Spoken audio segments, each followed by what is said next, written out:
Guys, আজকে আমরা শিখব ভাতকে ভাত কেন বলে। আমরা ভাত খাই, তাই জন্য কি এটাকে ভাত বলা যায়? অন্য কিছুও তো বলতে পারতো। তাই আজকে আমি তোমাদেরকে বলবো ভাতকে ভাত কেন বলে।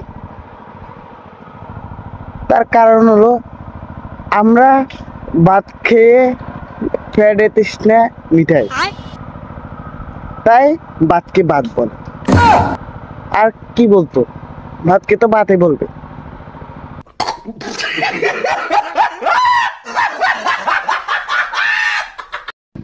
মানছে ক জিরে আপনার কি গলা লম্বা করে গাছের হাতা খাইতে খাইতে জিরাপের গলা লম্বা হয়ে গেছে। হ্যাঁ ভাবলাম তাহলে তার না গরু গুলো আবার হাতা খাইতে বলি গলা লম্বা লম্বা করে লটকে, সেগুলো যে লম্বা হইল না।